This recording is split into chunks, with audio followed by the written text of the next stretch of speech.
You're watching Teng Tools Muscle Garage, the home of New Zealand's toughest muscle cars, hot rods and street machines.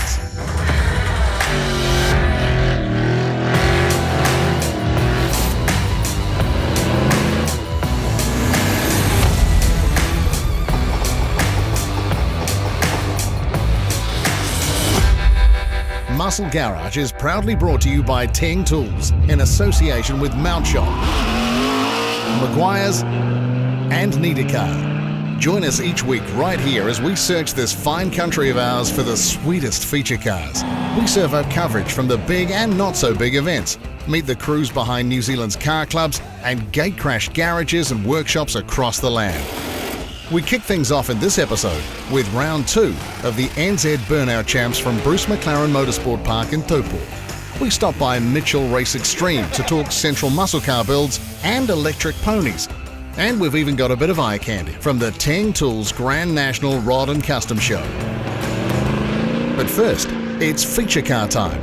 The good people at Maguire's pointed us towards Morrinsville, and more specifically, mechanic and auto electrician Russell Camp's super clean HT Monaro. Not that you can miss it.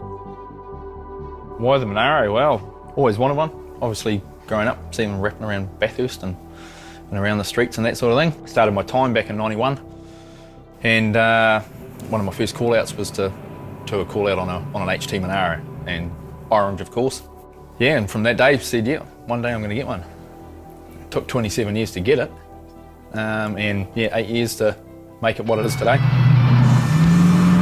You know, Dad had the sedans and the premieres and that sort of stuff during my growing up, so yeah, the two-door coupe was always the one to have.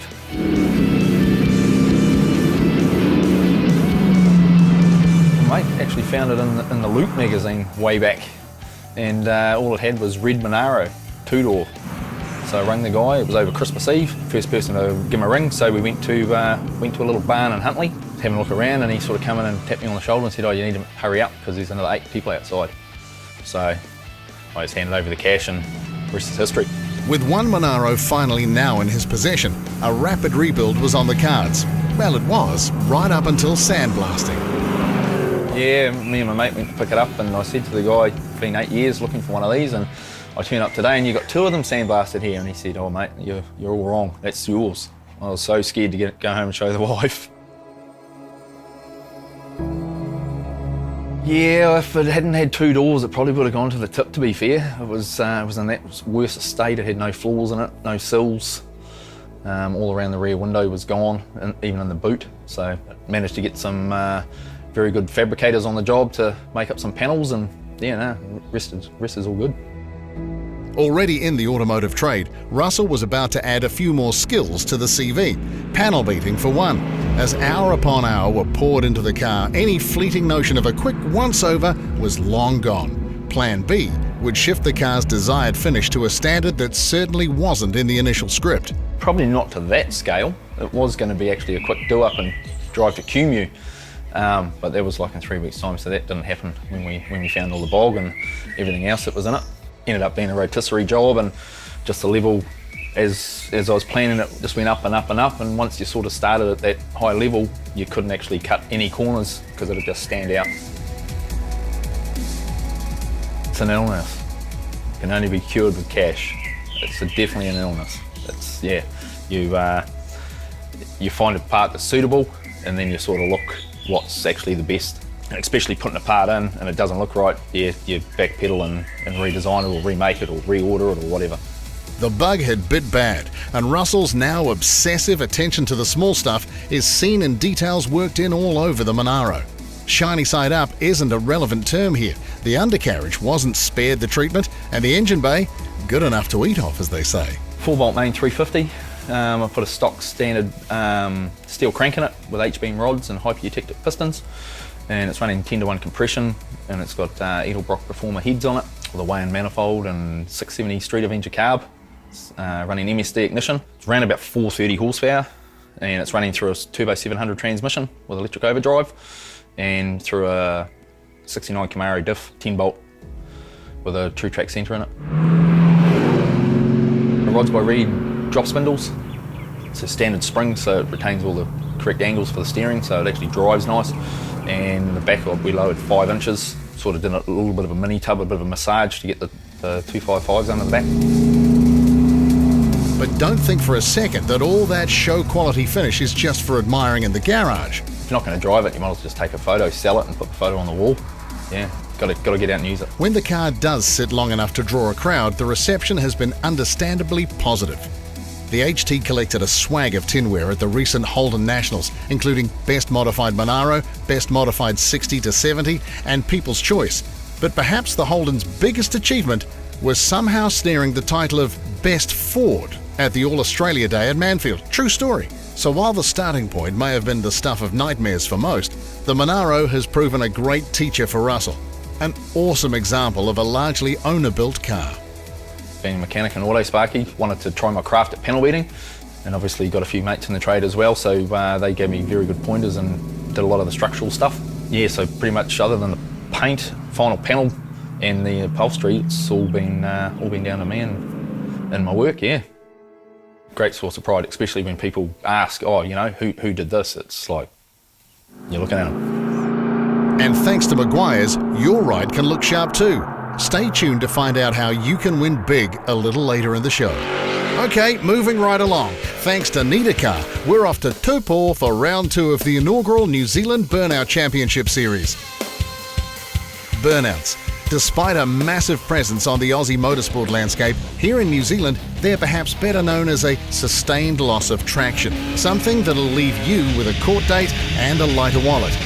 Die-hard events like the Morrinsville Burnouts continue to prove there's no shortage of enthusiastic supporters, but a fully fledged series has eluded the sport. Until now, that is.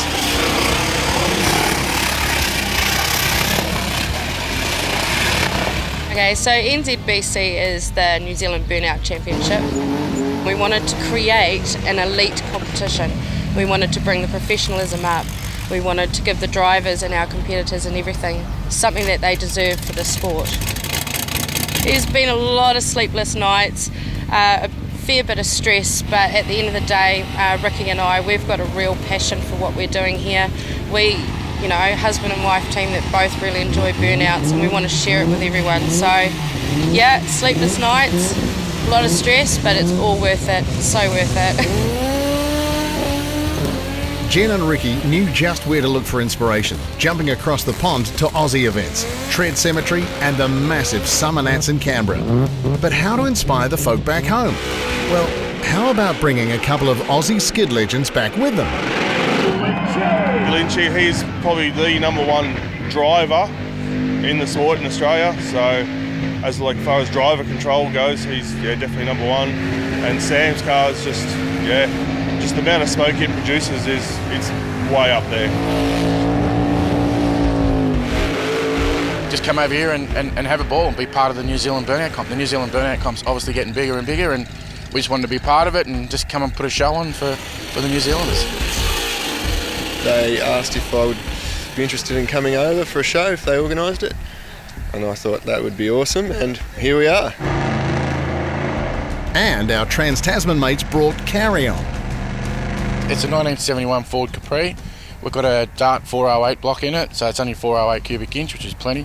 We've got a 1471 on it, making around about the 1300 horsepower. It's just a dedicated skid car, we don't use it for anything else, just for burnouts. A KE55 Corolla, 1981 model. It's got a 403 Stroker LS, E85 carbies, Holly tunnel ram, makes about 490 horsepower at the wheels, and it's a party.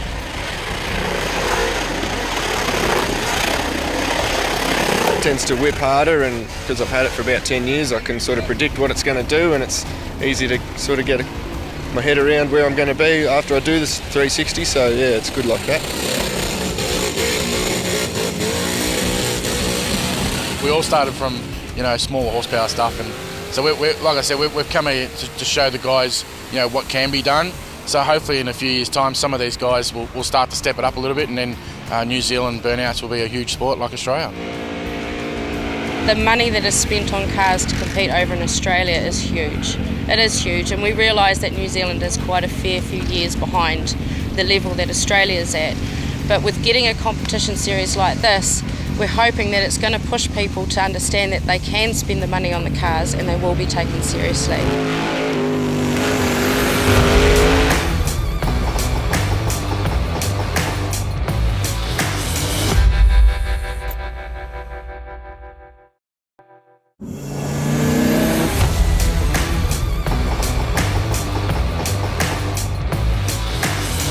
You're back with Teng Tools Muscle Garage, proudly brought to you by Teng Tools, in association with Mount Shop, Maguire's and Niedercar. We wrap up round 2 of the New Zealand Burnout Champs in just a minute, but first, we thought you wouldn't object to a quick look back at the Teng Tools Grand National Rod and Custom Show. A show within a show, and a good chance to shake off the winter blues under the lights of Auckland's ASB Showgrounds. The annual Grand National event sees the hobby's finest scrub up in their Sunday best, show off progress, or unveil a fresh build. This year saw a host of new cars in the lineup, such as Neil Surtees' latest, this New Zealand new 1930 Model A Tudor, powered by a Pontiac 389 and finished in his signature unique style. The paint on Paul Bailey's Dodge build was barely dry for its debut. The Challenger's immaculate finish hides a 528 Hemi beneath the hood. People's Choice is always a nice one to win, and this year's went to Kathy Williamson's 70 Plymouth, a factory Moulin Rouge and numbers matching 346 pack. Right, thanks to Niedercar, it's back to the Burnouts now. The Aussie boys have shown us how it's done. Time to see how the Kiwis got on. It's not just tyres and that's all the maintenance, it's hard on cars, you know. We spend hours, hundreds of hours, you know, on the cars to get them up to standard and try and make a presentable vehicle to turn up at these shows, you know. We all got to start from somewhere, you know. We were at this level 2 years ago, and then slowly we got it to big cars and methanol and you know, big horsepower stuff, and you guys are slowly getting there, so you're not too far behind, I don't reckon. The last 10 years it's just come along in leaps and bounds. It's I'd nearly say it's the biggest form of motorsport at the minute in Australia. We want to bring it to the forefront for everyone to realise that it is a motorsport. It does take driver's skill. We've got some beautiful cars there. So we would love to get the recognition that Burnouts deserve. Which all sounds pretty serious, but like all motorsport, there's still fun to be had on a budget. In this case, $150 plus a couple of plane tickets for the 2 Aussie Mats, Ellis and Watts. There's all classes of guys, you know. It's good to see guys like the AU Falcon here, you know. They put on a great show for the crowd, and almost makes you wonder sometimes if it's better to have a car like that, then you can be a bit harder on them. If they clip the wall, it doesn't matter, and you have a lot more fun, you know. Whereas with the big cars like these, you know, there's a lot of stress involved in braking stuff and clipping walls and stuff like that. So, yeah, there's the 2 sides of it. Where Burnouts get a bit different to your usual motorsport is that they're not an exact numbers game. Like drifting, judging accounts for a touch of flair and style, but it's also a bit more technical than you might think. You gotta know your size of your car, like the control of your car, how to stop it, how to turn it. Lots of smoke straight off the start line, trying to get the tyres to pop both at the same time. Hitting the walls, having to reverse, they're all sort of big no-nos. The perfect burnout, yeah, look, tip it in is the most important thing, so get high speed, tip it in, use the whole pad, try and get in all the corners without getting smoked in.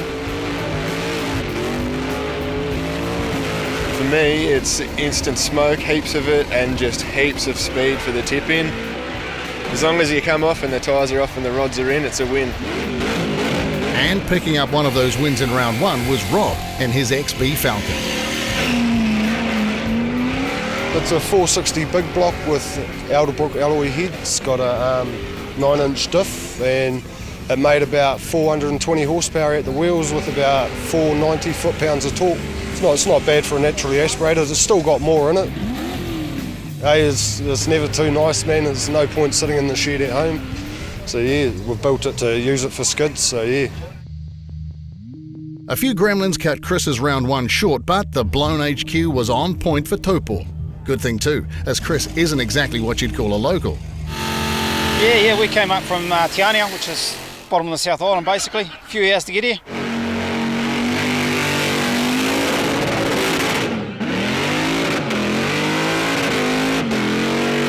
We're running a 540 cubic inch chef, 1071 blower, twin 1250 Dominator calves. So pushing a lot of fuel in there, running a 400 turbo trans, which has been custom built by Chuckman up in Rotorua, down into a 9-inch diff, Winters diff out of the States with Willowwood brakes on the back. Yeah, fully roll caged now for the drag racing. Getting into the 9-second bracket, we've got to have some pretty strict rules around the car of what it's allowed and what it's not allowed, so we've had to comply with all those rules so I can keep racing it. Yeah, it's a lot of work and a lot of time gone into it. By the time the forecast rain arrived, NZBC Round 2 was wrapping up. Overall glory went to Warren Shirtcliffe in the 6-cylinder powered Sunbeam Rapier. Second went to Rob, albeit not in his XB this time, rather his LS1 Skyline, and third spot was awarded to Chris and his Psycho 8 Monaro. So yes, while the general consensus is that we're a few years behind our mates across the ditch, and sure, the cars might not all be immaculately presented just yet, but we're on our way, and the talent behind the wheel is coming along nicely, certainly enough to impress our visiting Summer Nats judge. Very well, surprisingly. I didn't know what to expect coming over here, and yeah, I know, very impressed with what they're all putting on, the show they're putting on. Chris, with the yellow Monaro, he would go top 10 in a comp in Australia, so he's right up there with what we have over there. So right, thanks to our mates at Mount Shop, it's shed raid time. This week we hit the bright lights of Horatū and drop in on Mitchell Race Xtreme. Right, so Mitchell Race Xtreme, or MRX as we're also known. Custom race car shop, specialised fabrication, all sorts really when it comes to anything with four wheels. The old man started the business back in the late 80s doing classic car restorations mainly, and then he decided to build himself a EH Holden, which did really, really well in pre-65 class. And that's when more and more guys would start bringing race cars to us, or to Dad, and then it just snowballed from there really. I started with Dad nearly probably 12, 13 years ago. There's no chance for me to do anything else really. I had no other option. Home-based workshop. You come home from school, you're straight out in the shed, you're on the welder, or you're cutting stuff up, or you're pulling your toys apart, or yeah, like I say, we had no chance. While the occasional street car does make an appearance, MRX's main trade is race cars. From full turnkey builds track ready for classes such as the NZ Central Muscle Car Series, to race spec components like cages, suspension, brakes and exhausts, the MRX team enjoy applying a fresh take on an old canvas. Yes, they're a 70s car, but it's also 2017, so you need to think. And I am a younger car builder here, and my team of guys, we're all a lot younger. So the way we go about designing a car and building it is different to the tried and true. I'll wake up at 3 in the morning going, all right, I've got an idea. On a Friday, we'll sit around as a workshop and we'll just stand around cars.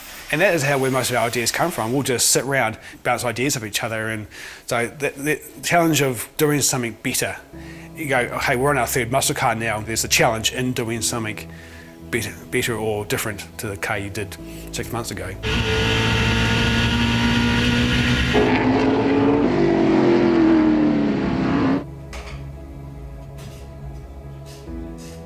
Okay, so the Dodge, we imported a brand new reproduction shell out of America from Restoration Performance Centre. So we were able to start with a nice, beautiful, clean shell, no rust, no dents, no crap in it, so it was great. Runs a 358 cube NASCAR Ray Evenham motor. We've got a 5-speed H-pad and gearbox behind it, a full MRX 3-linked cambered floating 9-inch rear end.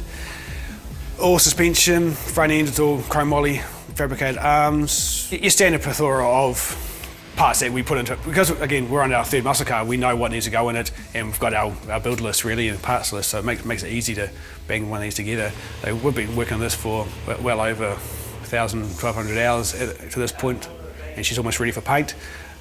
Hopefully on track by the end of the year, but we'll take our time because it is going to be a nice car and we want it to be 100%. We're not rushing it. While a CMC race car has class-imposed limitations, the build next door is all about throwing any sense of normality right out the window, be it on street or strip. Aim for the Mustang is to set a New Zealand world record for the fastest quarter-mile time by a street-registered vehicle. We're looking at a 2,000 horsepower electric motor. On paper, it's looking at about 7.5 seconds, about 200 mile an hour, which is going to be huge. And yet there won't be any noise. There might be blowing flames, and it's not the norm, but it's something different. everyone involved is pretty excited, and even some drag racing guys who come in here, customers and friends, they're blown away by it and they can't wait to see what the potential of the car and what it can do. While the bit up front, a 2,000 horsepower, 8-phase electric motor makes its way to New Zealand, the MRX crew have been dealing with more traditional racing terms. A strange 9-inch rear end, 40-spline strange axles and drive hubs combined with the usual gear you'd expect to find when trying to get 1,400 foot-pounds of torque to the deck. The US's John Metric is tasked with the Go department. The controller, when dialed in, will provide appropriate servings of power from the electric motor, be it a drive around town or getting off the line at Medi Dragway. Either way, it's going to take some getting used to. Now, most people go to motorsport, to the drags or to circuit racing because the cars are loud, they're blowing flames, and it's not just watching the cars, it's about all the noises and, invigorating your senses. The Mustang will come to the line and it'll be nothing. It won't be hopping, it won't be doing bugger all, be sitting there until the light goes green. It'll open people's eyes and hopefully it'll impress them. Whether there's a rush for electric drag cars, I can't say. Every week, we're giving our viewers the chance to win a weekly prize consisting of a Teng Tools 10-piece mega screwdriver set and Maguire's car care gift pack worth $250. It's simple to enter. Just go to themotorhood.com and follow the Teng Tools Muscle Garage link. It only takes a few seconds, and by entering into our weekly draws, at the end of the series, one lucky viewer will win a Teng Tools 460-piece automotive toolkit, along with an 8 Series 6-drawer top box and 7-drawer roller cabinet, worth over $3.5 grand. But there's more. We'll also bundle in over $670 worth of Maguire's complete car care, along with a redeemable $500 mount shop voucher. With a total prize value of almost $5 grand, there's no excuse not to enter. Good luck, everyone. Teng Tools Muscle Garage was proudly brought to you by Teng Tools. Get organised. Mount Shop, undercar specialists. Maguire's, people who love cars love Maguire's. And Need a Car, the easy way to research and buy cars online.